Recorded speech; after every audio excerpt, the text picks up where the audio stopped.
Sophie se réveilla en sursaut, le cœur battant, alors que la porte de sa chambre s'ouvrait violemment. Sa mère, les yeux rougis par les larmes, brandissait une lettre froissée comme une arme.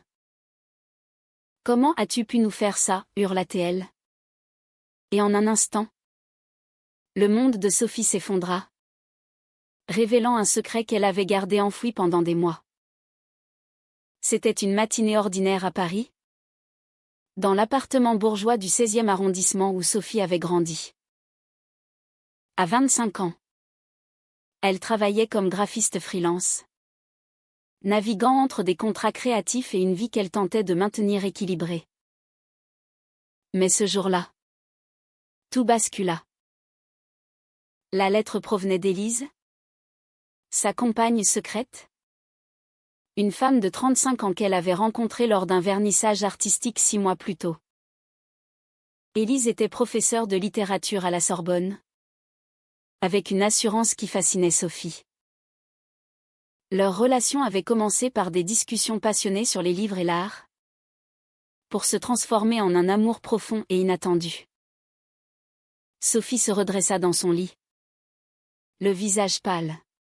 « Maman, laisse-moi t'expliquer » murmura-t-elle. Mais les mots restaient coincés dans sa gorge.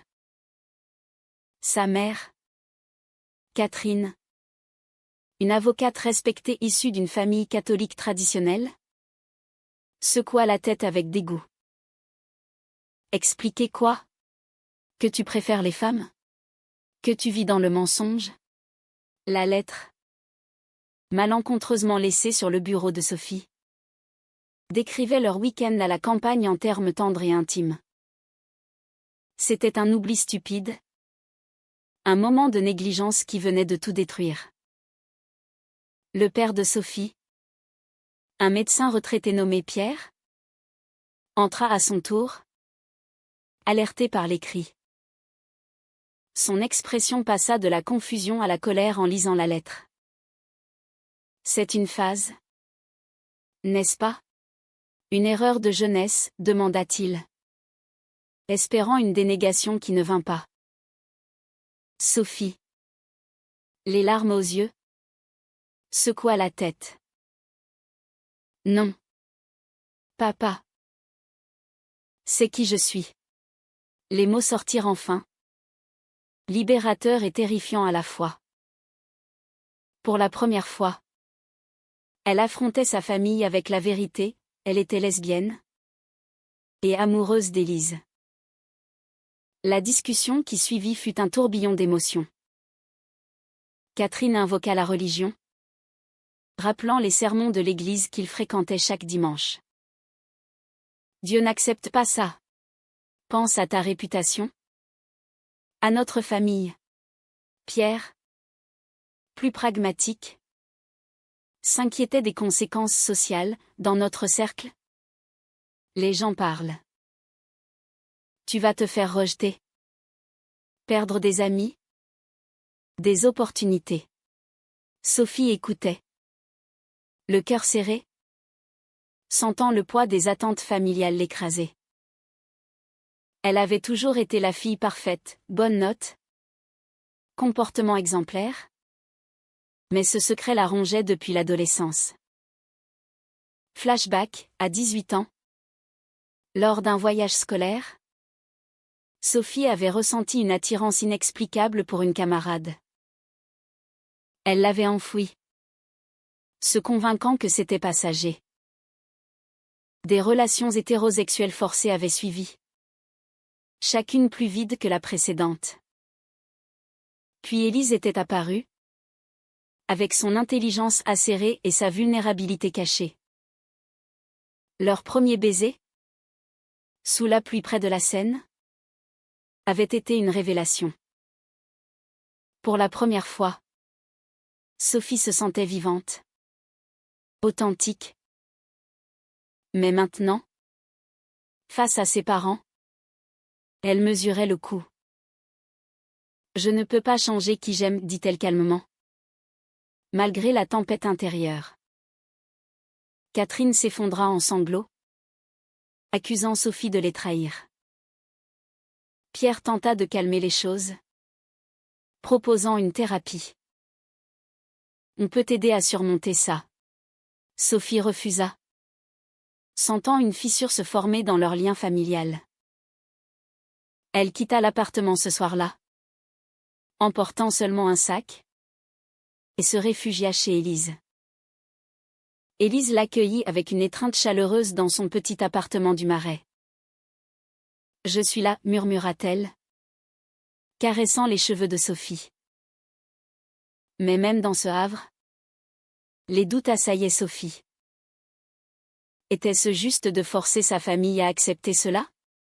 Élise, qui avait elle-même traversé un coming-out difficile 10 ans plus tôt, la rassura, l'amour vrai mérite d'être défendu. Mais il faut du temps. Elles passèrent la nuit à parler, planifiant comment affronter la suite. Le lendemain, un appel de Catherine changea tout. Si tu persistes, ne reviens pas à la maison. C'était un ultimatum, forçant Sophie à choisir entre son amour et sa famille. Le conflit intérieur la dévorait, loyauté filiale contre authenticité personnelle. Elle savait que la société française, malgré ses progrès, gardait des poches de conservatisme, surtout dans les milieux bourgeois. Sophie décida de rencontrer ses parents une dernière fois, espérant un dialogue. Mais la réunion tourna au vinaigre. Pierre révéla avoir contacté un prêtre pour guérir Sophie, ce qui la blessa profondément. « Je ne suis pas malade », cria-t-elle. Catherine, en larmes, avoua sa peur du jugement des voisins, des amis. Pense à ta sœur, à son mariage prochain. Ça va tout gâcher. Sophie partit, le cœur brisé, mais déterminée. Elle commença à chercher un appartement, symbolisant son indépendance naissante. Élise la soutenait, mais des tensions émergèrent. Élise voulait une relation ouverte, sans se cacher, tandis que Sophie craignait les répercussions professionnelles. À la fin de cette première phase, Sophie se retrouvait seule dans un café, réfléchissant à ses choix. Avait-elle raison de tout risquer pour l'amour? Le prix semblait élevé. Mais le mensonge l'était plus encore. Les jours suivants furent un tourbillon de solitude et de réflexion pour Sophie. Elle s'installa temporairement chez Élise. Mais l'appartement cosy devint vite un lieu de tension. Élise, avec son expérience, poussait Sophie à affronter le monde extérieur. « Tu ne peux pas te cacher éternellement », disait-elle lors de leur dîner tardif. Sophie acquiesçait. Mais au fond, la peur la paralysait. Elle imaginait les regards désapprobateurs au travail, les murmures dans les rues de Paris.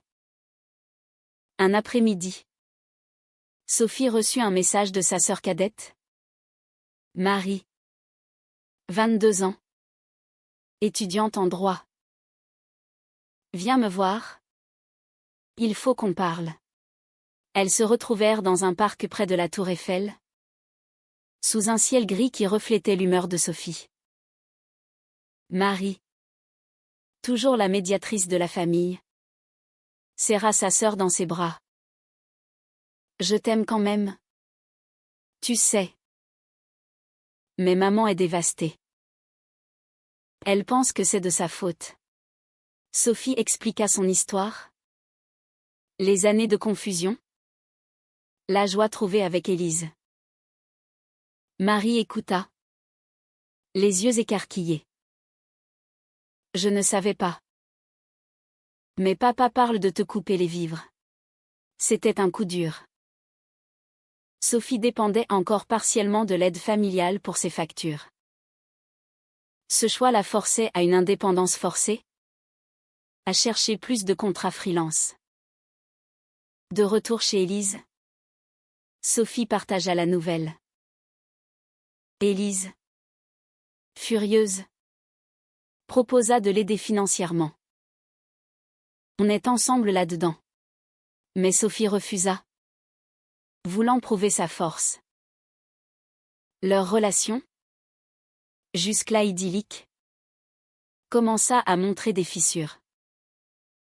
Élise, issue d'une famille libérale, ne comprenait pas pleinement les chaînes conservatrices qui entravaient Sophie. « Tes parents sont arriérés », lâcha-t-elle un soir, provoquant une dispute.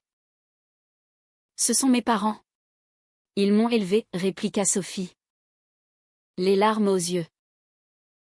Élise s'excusa. Mais le doute s'insinua, était-elle compatible face à ces pressions? Sophie passa la nuit éveillée, pesant les sacrifices. Aimer Élise signifiait peut-être perdre sa famille, mais renoncer à elle équivalait à se trahir soi-même. Bientôt, les conflits s'étendirent au cercle social. Lors d'une soirée avec des amis communs, Sophie et Élise apparurent main dans la main. Les réactions varièrent, certains applaudirent, d'autres détournèrent le regard. Une amie d'enfance, Claire, la prit à part. « Es-tu sûre? La société n'est pas prête. Pense à ta carrière. » Claire, mariée et mère, incarnait la norme que Sophie rejetait désormais. Ce rejet social culmina lors d'un dîner familial élargi. Sophie, invitée par Marie, y alla seule pour tenter une réconciliation. Mais l'ambiance était glaciale. Une tante lança, « De nos jours, on accepte tout. Mais ça reste contre nature. » Sophie défendit son amour, citant des exemples de couples lesbiens épanouis. Mais les arguments tombèrent dans le vide. Pierre, silencieux, finit par dire « Je t'aime. Mais je ne peux pas cautionner ça. » Blessée, Sophie quitta la soirée en larmes. Élise l'attendait, offrant du réconfort. Mais Sophie sentit une distance grandir. Élise avait ses propres démons, un ex-mari qui la harcelait encore, rappelant son passé hétérosexuel forcé. « J'ai déjà payé cher pour être moi-même », confia Élise. « Ne fais pas la même erreur que moi en reculant. » Sophie décida alors de confronter ses peurs. Elle posta une photo d'elle sur les réseaux sociaux, avec une légende affirmant son identité. Les likes affluèrent, mais aussi les commentaires haineux. Un collègue freelance annula un contrat, prétextant un conflit d'intérêts. Le prix de l'authenticité se révélait amer. Au milieu de cela, une opportunité professionnelle surgit, un poste stable dans une agence de design. Lors de l'entretien, le recruteur, un homme conservateur, posa des questions personnelles. Sophie mentit sur sa vie privée, se sentant coupable. Élise, apprenant cela, fut déçue. « Tu te renies pour un job ?» La dispute qui suivit fut intense. Sophie accusa Élise d'être insensible aux réalités économiques. Élise répliqua que Sophie manquait de courage. Elles se séparèrent pour la nuit, Sophie dormant sur le canapé. Le lendemain, une réconciliation fragile eut lieu, mais les graines du doute étaient semées. Sophie contacta un groupe de soutien LGBT à Paris, assistant à sa première réunion. Là, elle rencontra d'autres femmes aux histoires similaires, rejets familiaux, discrimination au travail. Une femme, Anna, 40 ans, partagea son parcours, perte d'emploi, mais regain de liberté. Le prix est haut. Mais la récompense est l'authenticité, dit-elle. Inspirée, Sophie appela ses parents pour une ultime tentative. Catherine répondit. La voix tremblante. Viens dîner. Seule. Sophie accepta, espérant un progrès. Mais le dîner tourna à l'interrogatoire. Pierre proposa une thérapie de conversion. Illégale mais encore pratiquée en secret. Sophie refusa violemment, partant en claquant la porte. Ce rejet final la libéra partiellement. Mais la douleur persistait. Élise, sentant la fragilité de Sophie, proposa un week-end à la mer pour se ressourcer. Elles partirent pour Deauville, ou sous le soleil normand. Elles renouèrent. Pourtant, Sophie se questionnait, pouvait-elle construire un avenir avec Élise sans son passé familial? À leur retour, un message de Marie annonça que Catherine avait fait une dépression. La culpabilité envahit Sophie. Avait-elle poussé trop loin? Le conflit intérieur s'intensifiait, menant vers un choix décisif. La nouvelle de la dépression de Catherine frappa Sophie comme un coup de poignard. Elle se précipita à l'hôpital où sa mère avait été admise après une crise d'angoisse sévère. Pierre l'accueillit froidement dans le couloir. « C'est à cause de toi, murmura-t-il, les yeux emplis de reproches. Sophie, dévastée, entra dans la chambre. Catherine, pâle et faible, détourna le regard. « Pourquoi es-tu venue ?» Sophie s'assit, expliquant son amour pour Élise, insistant sur son bonheur. « Je ne veux pas te faire du mal, maman. » Catherine écouta. Puis avoua, « J'ai peur pour toi. La société est cruelle envers les gens comme toi. » Pour la première fois, un dialogue s'ouvrit, fragile mais réel. Pierre, écoutant depuis la porte, intervint, « Peut-être qu'on peut essayer de comprendre. » C'était un pas minuscule. Mais Sophie le saisit. De retour chez Élise, elle partagea l'espoir naissant. Élise, sceptique, avertie, ne te fais pas d'illusions. Les changements profonds prennent du temps. Leur relation, tendue par les événements, se renforça pourtant. Elles décidèrent de vivre ensemble officiellement, signant un bail pour un appartement plus grand dans le 11e arrondissement. Mais les défis sociaux persistaient. Au travail, Sophie subit des micro-agressions, collègues évitant les conversations personnelles. Rumeurs circulant. Un jour, son patron la convoqua. « J'ai entendu des choses. Assure-toi que ta vie privée n'affecte pas l'agence. » Sophie, outrée, défendit son droit à l'intimité, mais rentra chez elle épuisée. Élise, de son côté, affrontait ses propres batailles. Son ex-mari, apprenant sa relation, envoya des messages menaçants, invoquant leur divorce passé. « Tu déshonores notre famille », écrivait-il. Élise, forte en apparence, craqua un soir. « J'ai déjà perdu mes amis à cause de ça. Et maintenant ? Toi ? » Sophie la consola, renforçant leur lien. Une confrontation majeure survint lors d'une manifestation pour les droits LGBT à Paris. Sophie y alla avec Élise, portant un drapeau arc-en-ciel. Par hasard, elles croisèrent Marie et des amis. Marie les rejoignit. Un geste de solidarité qui toucha Sophie. Mais plus tard, Pierre appela. Furieux, tu exposes notre famille publiquement. Sophie répliqua, c'est ma vie. Pas un secret honteux.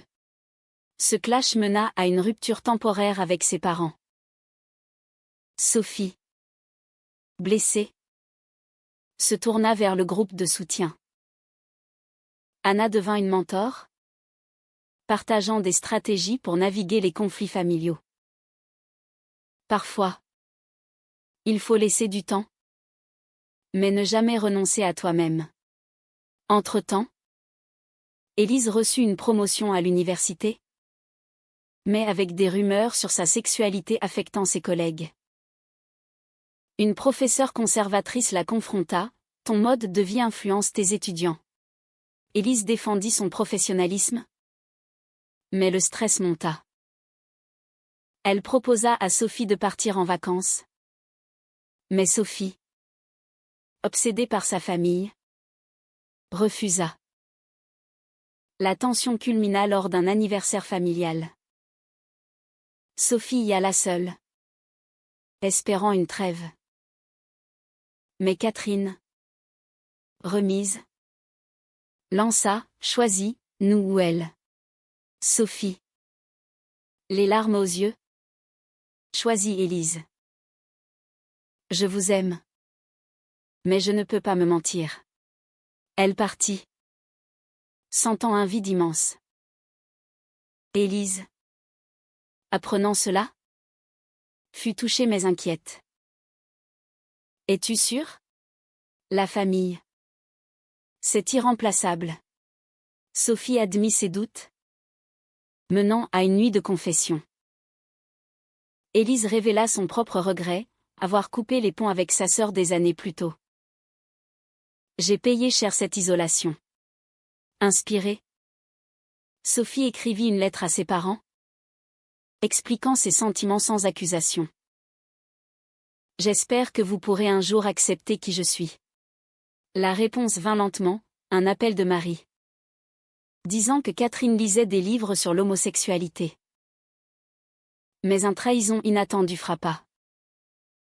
Une amie commune, jalouse de leur relation, répandit des rumeurs sur Élise, accusant faussement d'infidélité. Sophie, confrontée, douta un instant. Élise nia, blessée par le manque de confiance. Après tout ça, tu me crois capable de te trahir? La dispute les sépara temporairement. Sophie erra dans Paris, réfléchissant à ses choix. Avait-elle sacrifié trop? Le groupe de soutien l'aida à reconstruire sa confiance. Anna conseilla, l'amour vrai résiste aux tempêtes. Mais il faut de la communication. Sophie rentra, s'excusant. Élise accepta. Mais avec une condition, affrontons tout ensemble. Sans secret. Elles décidèrent de rencontrer les parents de Sophie ensemble. Un risque majeur. La rencontre fut tendue. Élise se présenta poliment. Mais Catherine resta distante. Pierre posa des questions intrusives. Élise répondit avec dignité, partageant son parcours. Un moment de vulnérabilité surgit quand Élise dit « J'aime votre fille plus que tout ». Catherine pleura, admettant sa confusion.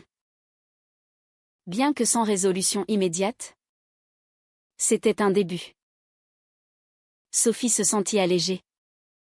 Mais les défis continuaient. Le haut trao approchait, avec des décisions qui testeraient leur résilience. Les semaines suivantes apportèrent un calme précaire. Sophie et Élise renforcèrent leur couple par des thérapies de couple, apprenant à communiquer mieux. Sophie trouva un nouveau job dans une agence inclusive, où sa sexualité n'était pas un problème. Mais les échos familiaux persistaient. Catherine envoya un message, « Viens déjeuner ». Seule. Sophie accepta. Curieuse. Le déjeuner fut surprenant. Catherine, plus ouverte, avoua avoir consulté un thérapeute. Je ne comprends pas tout. Mais je ne veux pas te perdre. Pierre, absent, envoyait des signaux mixtes. Sophie rentra pleine d'espoir, partageant avec Élise. Peut-être qu'il change. Mais une trahison plus grave émergea. Marie, sous pression, révéla à Sophie que Pierre avait contacté l'ex d'Élise pour déterrer des saletés. Furieuse, Élise confronta Sophie. Ta famille va trop loin. Sophie, déchirée, appela son père. C'est inacceptable. Pierre nia d'abord, puis admit, je voulais protéger ma fille. Ce scandale brisa la fragile trêve. Sophie coupa les contacts temporairement, se sentant trahie. Élise, blessée, questionna leur avenir. Combien de fois devrons-nous endurer ça? Sophie, en larmes, promit de prioriser leur relation.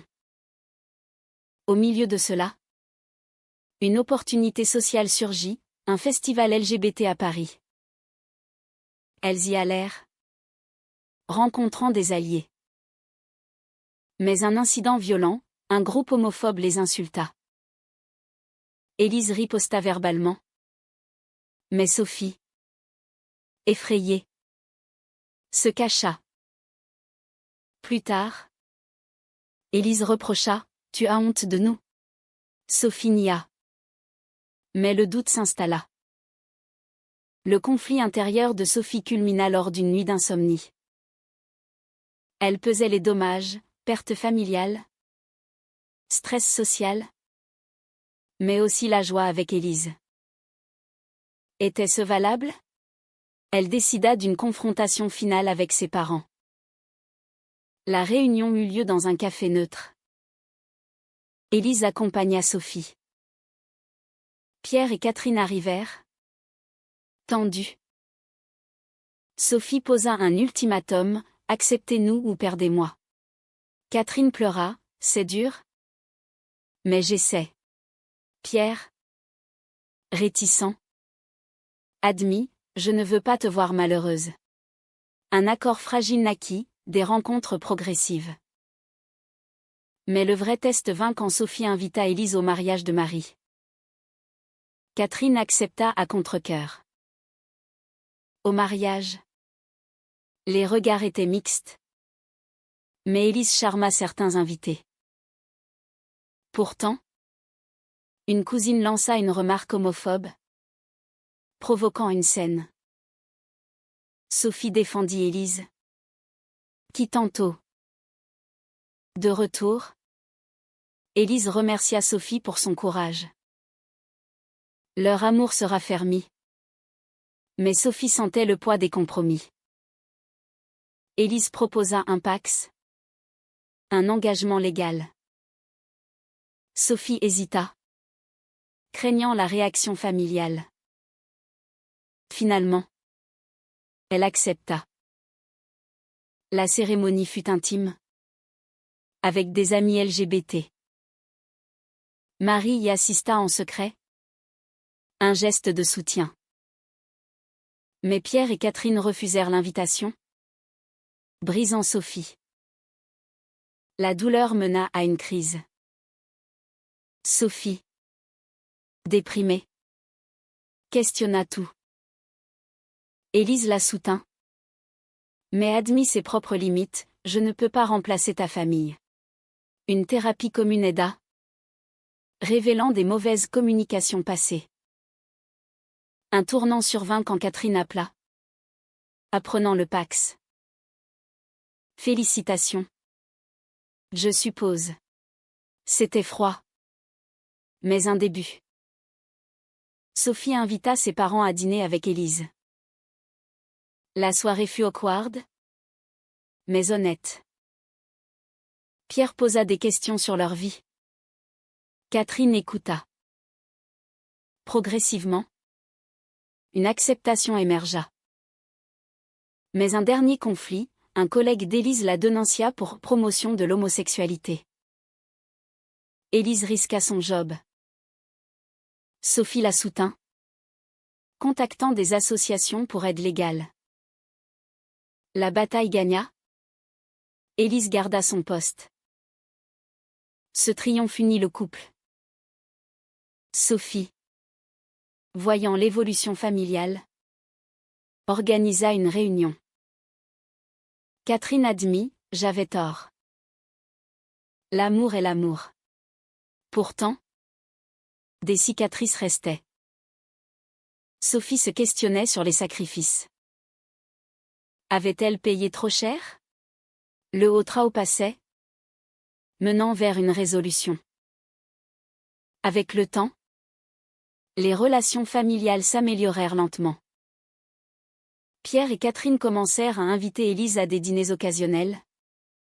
Des conversations maladroites évoluant vers une compréhension mutuelle. Sophie, soulagée, se concentrait sur sa carrière, obtenant une promotion. Élise publia un article sur la littérature queer, dédié à Sophie. Mais les défis sociétaux persistaient. Lors d'une conférence, Élise fut huée par des conservateurs. Sophie, présente, la défendit publiquement. Un acte de courage qui la libéra.